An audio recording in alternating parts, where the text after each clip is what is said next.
As you said, you talked about the spin with the money. Well, here's why, Jameis went here, but it's a good thing, even though he's taking close to the veteran minimum. Oh, he got LASIK. That's why he was throwing all these interceptions. It had nothing to do with the fact that, hey, Bruce Arians went in and said, no, just keep throwing it, man. And that was the last thing Jameis really needed to hear from a head coach. But look, he goes into New Orleans. It's not a bad situation. Like, I think it's an interesting quarterback room. Those guys are all different. Like, Drew is really serious. Taysom Hill's really serious. It's interesting. A couple of years ago, I remember when they drafted Garrett Grayson. Drew, Brees, and Luke McCown was his backup. They ran over Garrett Grayson in the film room because he didn't know the offense, and they felt like he wasn't preparing to keep up, and they hammered him. And he got so lost and behind that Sean Payton had to tell the quarterbacks coach, you need to go coach this kid and teach him the offense outside of the meeting rooms because this is getting embarrassing. That's the one thing about Jameis, I would say, going into New Orleans. He better know that offense better than Drew Brees, better than Taysom Hill, because they will stomp him in that quarterback room. There's no doubt about that. Is that story about Taysom Hill being the quarterback of the future for the Saints real, or are they grooming Jameis Winston to hopefully one day here after Drew Brees goes and just takes the job Sunday Night Football gig, by the way, which is quite a backup plan to have sitting there while you're playing in the NFL. Like, oh, yeah, I got Sunday Night Football as soon as I want. Do you think Taysom Hill is the quarterback of the future? And how come, this is everybody's question, last year they had a chance to see if he would be able to do anything, and instead Teddy Bridgewater balled out and got $21 million a year. Do you think that's the future? Is Taysom Hill down there?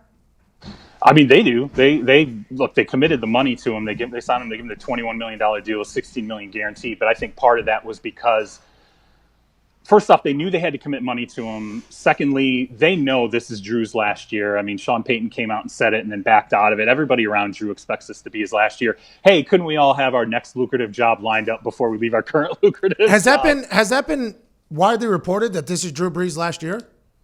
Sean Payton came out and said it. He vocalized essentially that he thought this was going to be Drew's last year, and then he just said it was a slip of the tongue.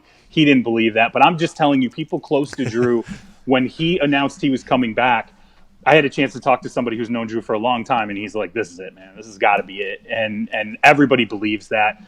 But you pay Taysom Hill because you just say, look, we want you to know that we do believe you're a quarterback. We want you to know we are going to groom you for this position. But I think in the back of their minds, they knew they were going to add a veteran to give themselves options. And there's a reason why those two contracts played out the way that they did. I think they don't want Taysom Hill to feel threatened by Jameis Winston. They can just turn to him and say, hey, man, we came to a minimum deal. We got this guy for nothing. You don't have anything to worry about. This is just in case you get hurt, doing this, Swiss Army knife roll, and Drew gets hurt. We got to have a quarterback on the roster. Sean really believes in when I was at the Super Bowl, and I remember I called someone in the Saints organization, and I had heard, you were hearing about Bridgewater and where was he going to go in free agency. And this was when Drew Brees was still on the sidelines. It was like, is he going to retire? Is he not going to retire?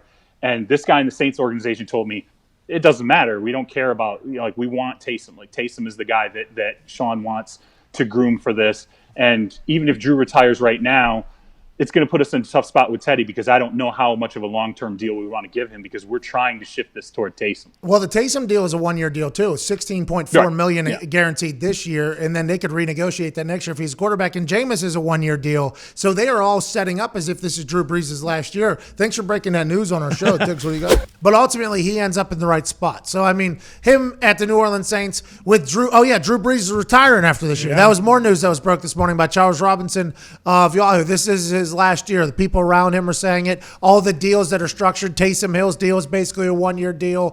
Jameis Winston's deal is a one-year deal. Everything right now is who's going to be the next person after Drew Brees, allegedly. So there's a lot of news coming out down there. So I guess for Jameis, that it being a good situation on top of learning from that quarterback room, which I know, what did he say? It's like getting a Harvard degree in quarterback play? In the football, yeah. Harvard degree in the football, as opposed to having to Google it. Quite a shot at Bruce Arians, Clyde Christensen, Byron Leftwich, Tom Moore, and the boys over in Tampa Bay. But I do think if you get a chance to watch film of Drew Brees, you're probably going to become a better player. I'd assume that helps. Yeah, you are. I guess Jameis is hoping that he does enough in practice and shows these coaches and that team that he deserves to get another contract once Drew does retire. Yeah, and then that's the big question. Going forward, they have maintained the fact that Taysom Hill is their quarterback of the future.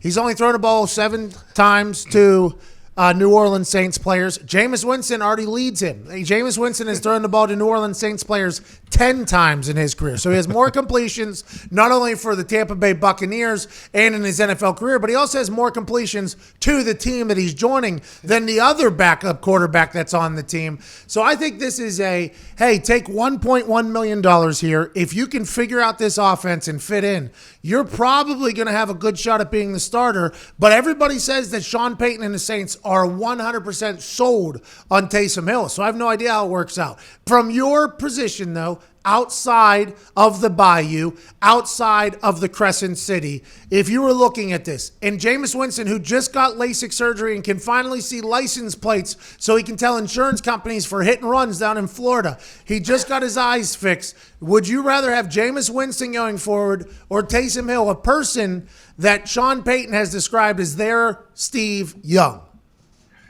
I don't know. I haven't seen enough of Taysom yet. I haven't seen Taysom play. I want to see Taysom just start at quarterback and play a full game at the quarterback position. He's an absolutely dynamic guy that there's not many players in the NFL. I mean, can you name any other guys like him that can do as much as he does on the offensive side and special teams? Oh, wait till you see what Jalen Hurts does next year for the Philadelphia Eagles. Yeah. Doug Peterson told Italian guy, ESPN.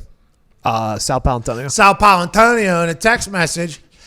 Doug Peterson, head coach of the Philadelphia Eagles, former quarterback with the Green Bay Packers and such, won a Super Bowl with Nick Foles at the helm. He texted Sal Paolantonio that what they loved about Jalen Hurts was he had a unique skill set or something of that nature, and he can run the ball well, and he can do this. And Sal Paolantonio basically came out and said that it sounds like they are going to expect Jalen Hurts to be on the field a lot alongside Carson Palmer, kind of like in a hopeful Taysom Hill-like role is what it sounded like. I'm not 100% sure, but that is what it sounded like. Is that a position that they're going to try to continue to build on around the league? Because you've seen the success that Taysom Hill has had on. And on the defensive side of the ball, we had Brandon Flowers on. He said when Taysom Hill comes on the field, you have no idea if he's a running back, tight end, if he's a slot receiver or an outside receiver. So you don't always know the formation or what defense to call. Is that a real weapon? And do you think there will be plenty of people that can do what Taysom Hill does? I'm thinking not, but maybe Jalen Hurts can.